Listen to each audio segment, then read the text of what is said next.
なんかさ、皆さん夏といえば何だと思いますか？そ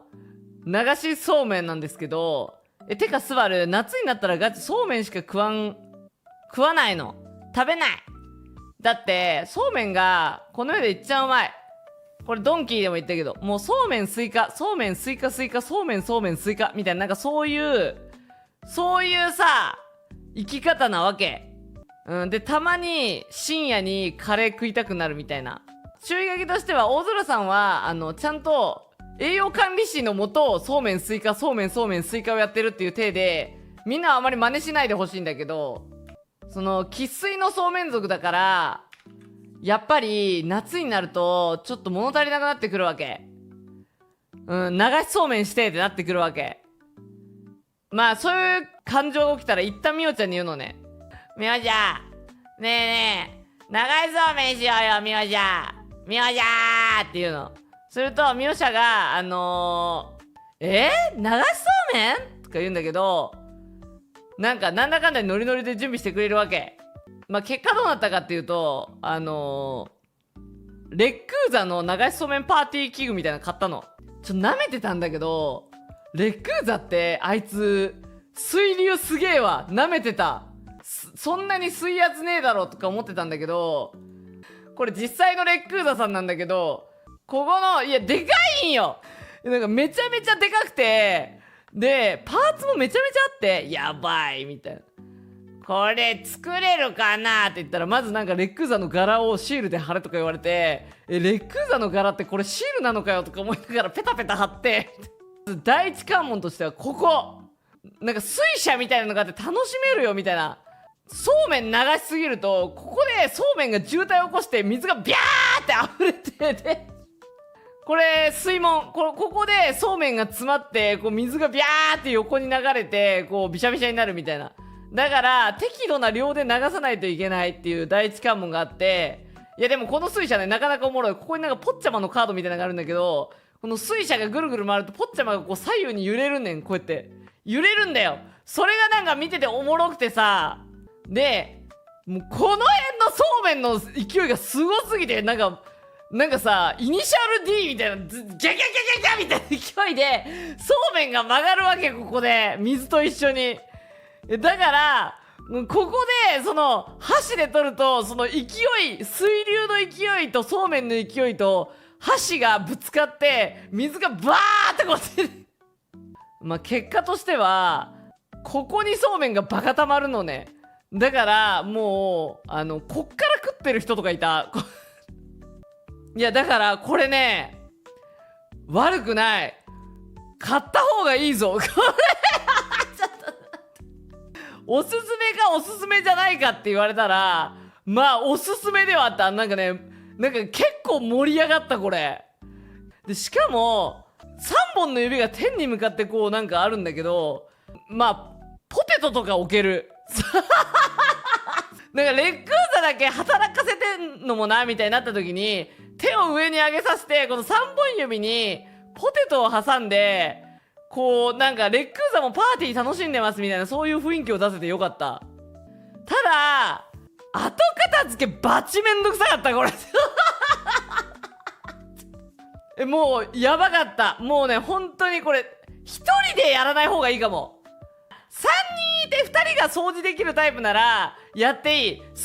きるタイプが最低でも2人はいないとちょっと掃除がやばい。いやこれねでもめっちゃおもろかったぞ。いやこの夏買ってよかったもの、上半期買ってよかったもの、レックーザの流しそうめんのさつゆもさ、なんかミオ社が自家製で持ってきてくれて、そうめんのね汁を用意してたんだけど、スバルの方でももう正直ミオ社の用意した鶏肉の入ったタレがうますぎて、ごめんけどそうめんのつゆとかすすってる場合じゃねえみたいになった。めちゃめちゃうまかったよ。ただもう後片付け信じられんぐらいめんどくさかったなんか途中でレックーザの手が片手なくなって、洗い物してたらでレックーザの手片手ないんだけどみたいなね、持ってる人いるみたいになって、そしたらなんか普通に流れてってて手が。だからレックーザの手洗うと気をつけた方がいい。普通に流れてってた途中まで。危なかった。いやでもよかったよ、なんか。いや、これね、年に2回はやりたい。でさ、問題はさ、これ、スバルね、これ、ミヨシャが持ってくるってなった時に、言ったの絶対。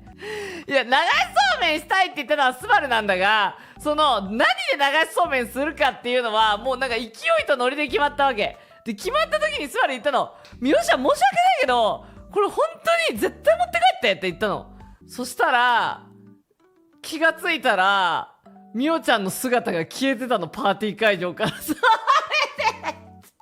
いや、レックーザでもいいけど、マジで持って帰ってね、それはって言ったんだけど、最初、ミヨシャが分かったとか言ってたんだけど、なんか気がついたらミヨシャ消えてて、で、ミヨシャはって言ったら、帰ったよみたいな。なんかミーティングがあるとか言って帰ったとか言って、なんかさ、それで、なんかミヨシャが、なんかレックーザよろしくって言ってたよとか言われて、おいみたいな。レックーザを置いていくなーってなって、もうどうしようみたいになったの。でさ、レックーザこれどうすんのみたいになって、ねえ、レックーザどうしようってなってたわけ、スバルは。で、わー、どうやって片付けだーって言ってたら、急に、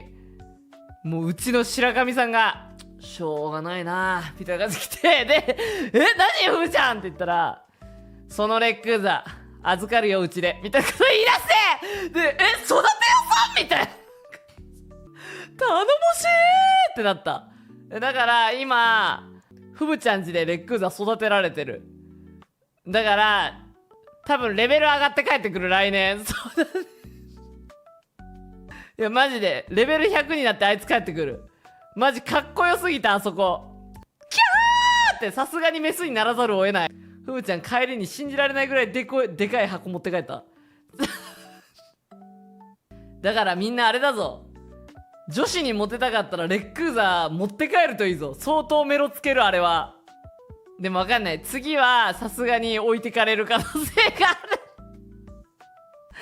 どうしよう、次置いてかれたら。まあそしたらね、まあ1年はふぶちゃんが育ててくれたから2年目はスバルが育てるわ、さすがに。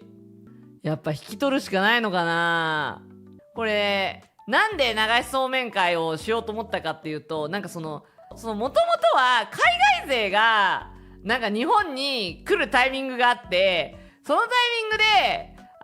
まあ日本のね流しそうめんパーティーをしようってなったんよ。でもなんかスケジュールの関係で来れなくなって、結果 JP だけでレックーザパーティーすることになっちゃった。屋号のお茶会レックーザ流しそうめんパーティーにした方がいい。やっぱ季節感出していかないとな。いやマジで盛り上がるよ。なんかねレックーザが水吐いてるだけでね、マジでご盛り上がりぐらいするから、キャーレックーザが水吐いてるみたいな。かなりおすすめだね。いやなんか正直見くびってたわ、このレックーザのことを。なんかレックーザスイちゃんが組み立ててくれたんだけど、私最近レゴしてるから任せとけとか謎の理論をぶちかまして組み立ててくれた。だからもう組み立てられない。こいつパーティーしすぎだろみたいな。